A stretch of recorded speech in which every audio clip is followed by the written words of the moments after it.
Fall is in the air, and that means it's back to school season. And if you're like me, your years of academic study are behind you. But maybe you felt the urge to buy some new notebooks or maybe a really fancy pen. You know that feeling that somehow manages to resurface every September, no matter how old you are. You just can't shake it. This is NYC Now from WNYC. I'm Janae Pierre. Happy Saturday. So today we're talking all things back to school, from New York State's smartphone ban to increased immigration enforcement near schoolhouses. Joining me is WNYC reporter Jessica Gould. And before we jump in, Jessica, tell me what you love most about this time of year. Well, I have been calling it my Super Bowl. It's my busiest time of year. It's, when I have to work the hardest to cover all the excitement and new policies around back to school. I'm also a born and bred school nerd. So I love school supplies. I love the chill in the air and the excitement of going back to school, though I know that it's a up and down time for many families. So I know you have a kid, but as an education reporter and a mother, this time of year has to be kind of difficult for you too, though, right? Well, it's a lot to juggle, wanting to get that first day of school picture and also try to be ready to be on air. But it's also a really exciting time. And for the first time, my daughter, who's in fourth grade, was really excited about this school year. So that's put a nice shine on everything.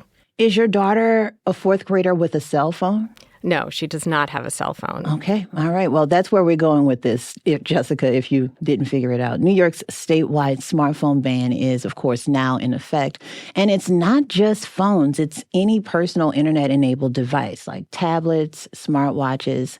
And this is from when kids get to school until they leave. Remind us how we got here, Jessica. Sure. So Governor Kathy Hochul put the smartphone ban into her budget in the spring, and that became a statewide law that we now have to have a ban on phones from bell to bell, arrival to dismissal. But it's really the culmination of years of a groundswell for limiting access to social media for children, concern about the toxic effects of social media on kids' mental health, and also this epidemic of distraction in schools. Teachers talk about kids being on their phones all the time, having their earbuds in all the time. It's certainly not that every kid has had that, but it has been a real challenge, and it's made school very different from what it was like when we went to school. Yeah, I know that you've been talking to students, some teachers and principals. That's the big question that I have. How will you make this work? Yeah, I think schools are still figuring it out, but they've rolled out a bunch of different strategies. So what it looks like really varies depending on the school that you go to. Some schools have storage lockers where people collect the phones at the beginning of the day. Some schools have even hired new personnel to do this job, to collect the phones and then redistribute them at the end of the day. Some give out the magnetic pouches that you and I might know from going to music concerts or shows, and the kids are supposed to keep that with them all day and not open them. And then there's some low-tech options. There are Velcro pouches that some schools are using, or bubble wrap, or kids just have to keep them in their lockers. So it's really a wide range. But what I will say is that I've heard from some teachers and some principals that, yes, there have been snags. Yes, they have found some burner phones. Yes, the lines to get in have been long, and that's a little challenging. But when the kids are in school, they are paying more attention, and the most distinct change that one principal said she noticed was that the cafeteria is louder in a good way. Wow. Kids are talking to each other instead of being buried in their phones. And there's an excitement, and she said a joy. So, cautious optimism, but we'll be following how this rollout goes. Yeah. It's only been 1 week, but I'm wondering, what does a successful phone ban look like, and how do we measure that? Yeah, I think that one concern is how much discipline and consequence has to come from noncompliance. And the New York Civil Liberties Union, for example, opposed the ban because they were concerned about over-policing of students. But I think what a good phone ban or a successful phone ban looks like, it looks like kids paying attention in school. Maybe they aren't, paying attention all the time. I've heard of some teachers sort of noticing, even with a little glee, that kids pass notes, written notes instead of texting each other. I remember that. But more focus and more of that engagement with their lessons and also with each other. Stick around. There's more to come.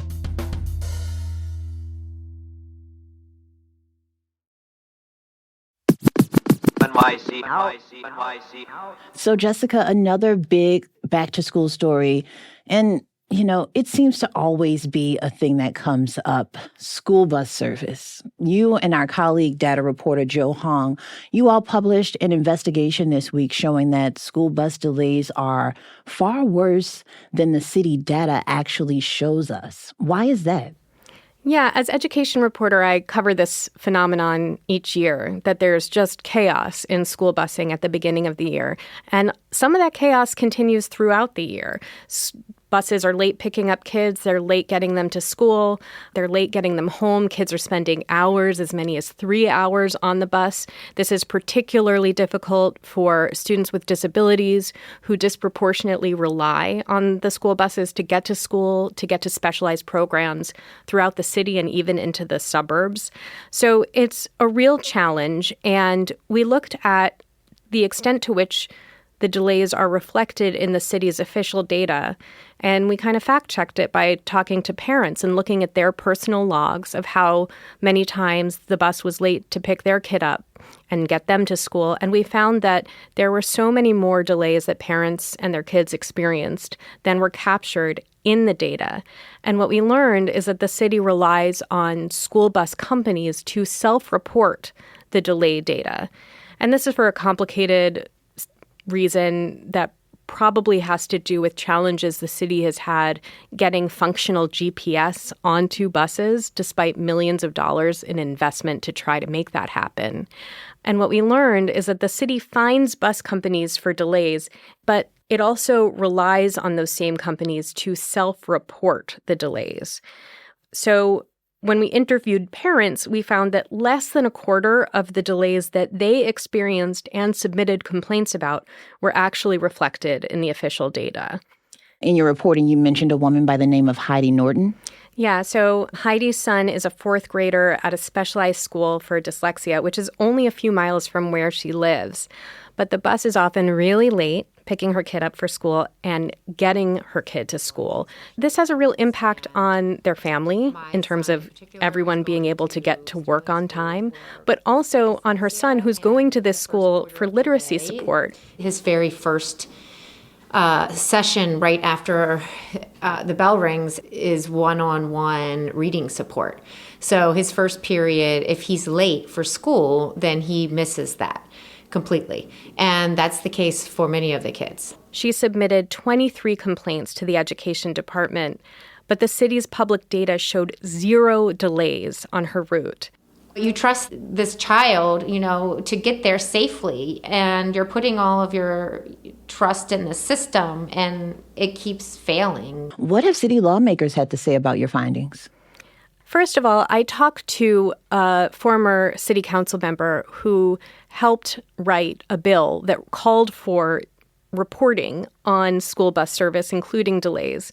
And he said it was never the intention of the law that it be reliant upon the school bus companies themselves self-reporting this data.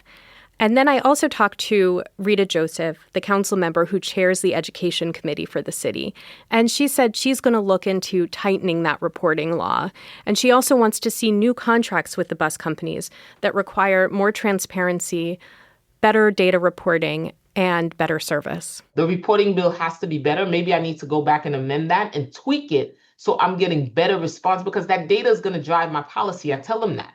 It's going to drive the work that I do as the chair on behalf of New York City kids. I should say that the city, bus companies, and bus drivers union all say that they do their best to record delays accurately and report them, and that these delays only make up a tiny fraction of the millions of trips each way that kids are taking all across the city every day. Now, Jessica, classes are reopening this year against the backdrop of increased immigration enforcement, and ICE raids all over our nation. The city's public schools saw about 40,000 new immigrant students enter schools over the past 3 years. Briefly take me back to this past school year, because there were a few New York City public school students who were detained at courthouse appearances, right? Right. So school officials are telling parents that they really want them to send their kids to school and that they will be safe at school. And they have reminded all of us that federal law enforcement needs a judicial warrant in order to enter a school, and that so far, ICE agents have not approached schools themselves. As you said, they have picked up some students from court hearings. And May and June of last spring, as these enforcement efforts were picking up speed, there were informal groups of parents and teachers who've made these ICE Watch groups that emerged on WhatsApp and other messaging platforms to alert each other when they thought they saw ICE agents near a school. And some of those were false alarms. It was hard to really tell in what cases there might have actually been a real sighting or a real possibility of an ICE agent coming to a school, but some schools did change their plans a little bit, like having dismissal inside instead of having dismissal right outside of the school. But there's a lot of fear. Yeah.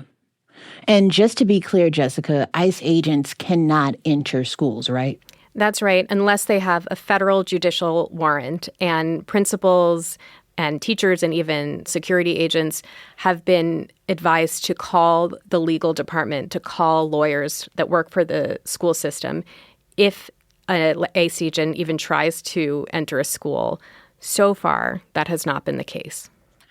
Jessica, before we get you out of here, big mayoral election coming up in a couple months. When it comes to education and issues surrounding education, where does that fall on the campaign trail? It has not been a central conversation in the mayor's race, and it's a concern, actually. A lot of education advocates and political analysts have said that education has not been as central an issue in the mayor's race as it should be, because it is such a crucial responsibility of the mayor. We have mayoral control. Zoran Mamdani has said that he might change the way mayoral control works in the city. That would be a big change for the city. Mayoral control of the city's public schools, appointing the chancellor, setting policy. There's a emerging discussion over the role that charter schools should play, which has been a back burner issue under the last administration. So it's heating up a little bit, but overall education is such a huge part of the city's budget and of the everyday life of so many New Yorkers. And I'm hoping to see it become more forefront in the weeks to come. That's WNYC's Jessica Gould. Thanks a lot, Jessica. Thanks. And thank you for listening to NYC Now from WNYC. I'm Janae Pierre. Have a lovely weekend. We'll be back on Monday.